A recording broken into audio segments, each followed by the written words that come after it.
Hi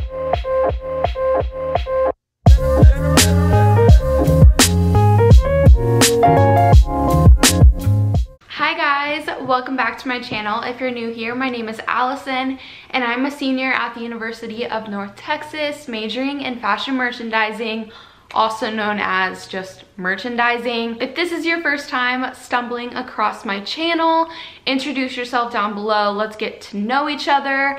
I don't want this to be a one-sided relationship. Let me know how old you are, what state you live in, just something about yourself so I can get to know you.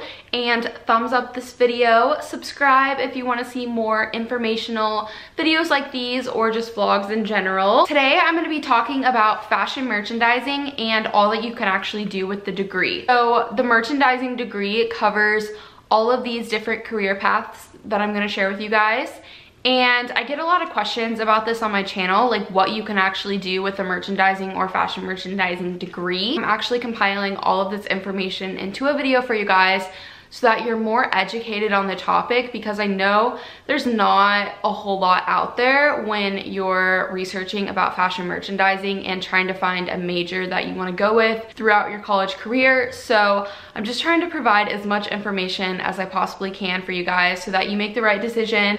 I feel like this kind of information wasn't really out there when I was trying to select my major, so I'm just trying to help you guys as best as I possibly can. I've compiled a list of about 7 different career paths that fashion merchandising or merchandising majors can get post-grad. The first one would be buying. This one is the most common that people get a merchandising degree for. It's also one of the hardest paths. It's not something that just anyone can do. Buying is selecting and purchasing the merchandise and developing sales strategies based on their product analysis. I feel like that answer is very broad, but buying can be different kind of just depending on the specific industry, whether it's fashion or, you know, home furnishings. For fashion and clothing specifically, they basically go in and plan the merchandise that will be sold for the upcoming season. They'll usually do it a couple seasons in advance, and they'll go to market and find the merchandise that they like, touch it, feel it, decide how much product they actually want to bring into the store, how much will sell, what colors will sell, what sizes will sell. It's a lot of like specific planning, because if you improperly plan for these things, then you're left with a ton of product or not enough product to meet the consumer's needs. So it's a very thought out, analytical process. Another popular career path with fashion merchandising is product development. Now, in the degree plan at UNT, I had a whole class that actually went through the whole product development process. So they really equip you so you know exactly what the process entails and you're educated on the matters that go on behind the scenes and the whole brainstorming process that goes behind creating a product. It's actually a lot more than I think a lot of people think. When you see a box of Cheez-Its at the store, it didn't just become a box of Cheez-Its. Like, it was well thought out. The packaging was designed. The materials to produce the Cheez-Its were sourced and manufactured in a specific warehouse depending on the price that the product will be sold for. There's a lot of working parts when it comes to actually developing a product, and it takes a while. Like, it's not a quick process. You develop the product and bring it to market, and the whole process that goes behind that, it's super interesting.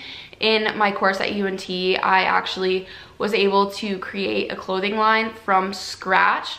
So we had to source the materials, to contact different manufacturers to see who could actually manufacture our product, depending on the price range that we were hoping to sell the product for, colorways. It's a lot of like testing back and forth, because a lot of times you'll get a product back from a manufacturer and you want to tweak some things because it's not perfect the first time. It's very rare that a product comes back from the manufacturer and it's ready for market. A lot of times there's little tweaks that need to be made to the product, so the process starts all over again. It's very tedious, it takes a lot of time and a lot of patience. Another career path with fashion merchandising is visual merchandising.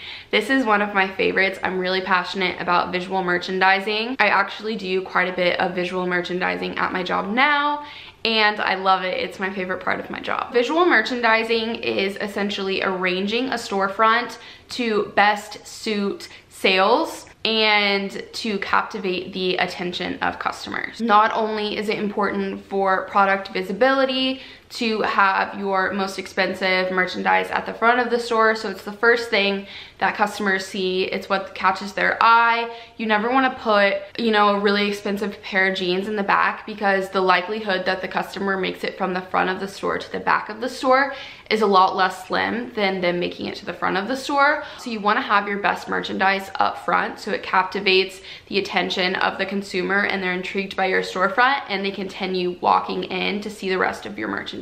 Not only does visual merchandising ensure that the brand representation is accurate, but it ultimately encourages the overall sales of the storefront as well. You know, it's really easy to go in a store and you'll see things are just scattered, things are a mess, things are hanging off the hangers. Merchandise is not well assembled together. It doesn't explain a story when you're looking at it. It's just kind of placed there. I mean, we've all seen stuff like that, and it just doesn't encourage the consumer to buy anything. I actually did a project on Tuesday morning, my last semester in my capstone course, and something specific that I found with Tuesday morning is you go in their storefront and they have one item and they put 15 of it next to each other and they don't actually merchandise the product. So the consumer isn't able to visualize it in their home, and it doesn't encourage them to buy the product. So you actually have to style the product and assemble it correctly to catch the attention of the consumer. Another career path that goes into merchandising is brand development and brand management. This kind of corresponds with product development, but it's the whole process behind creating a brand, creating the concept, bringing it to market. It's essentially managing the complete curation of a brand from start to finish. You know, what their logo is gonna look like, what their mission and vision and values are. Just really creating what the brand stands for and ensuring that it aligns with their business objectives. Brand development is also really interesting to me because there's a lot of moving parts, and it's really important that a brand is developed properly, because a lot of times you'll see a brand in the marketplace that's just inconsistent with their product offerings and what they stand for. Specifically, maybe a brand says they're really major on sustainability, but when you order something online and you get the product, it's wrapped in a ton of bubble wrap. Like, that's not consistent with their brand image. So a brand development manager will go in and ensure that all of their distribution channels and the product they're actually sending out aligns with their values. Another career path for merchandising is sourcing and logistics. This kind of goes hand in hand with sourcing and logistics in other industries. It's essentially the supply chain management of the product, locating the suppliers and the manufacturers to actually distribute the product. A lot of time, sourcing managers will go in to the factories, making sure everything is operating how it should be. Sometimes when product is manufactured in third world countries or across the seas, the sourcing managers will go in and make sure that they're doing everything that they're saying they're doing, because obviously they know that the company won't be able to just walk into their factory at any set day. So oftentimes the manufacturers will be a little sketchy, or things will be going on like child labor and harsh working conditions in general. The sourcing and logistics manager will also go in there and make sure that everything is functioning as it should be. We see these companies like, I don't want to mention names on my channel, but you know them, you see them. They sell merchandise for really, really cheap, and the price points, and they always have major sales, and you get the product and the quality is really low, but you paid like $6 for it, so you don't think much of it. So a lot of times this is done unethically. Most of the time it's unethical, and there's harsh working conditions, child labor. So this is where a sourcing manager would go in and make sure that everything is going the way it should be. But also, a lot of these companies that offer merchandise at a lower price point know the sketchy things that's going on. So it really just depends on the company and what their values are. Another career path is trend forecasting. So trend forecasting is really interesting. These people go around the world and they travel and they experience different cultures, what other cultures and people are wearing across the world. Australia specifically, so a lot of times the United States will go to Australia and see what they're wearing because their season happens before ours.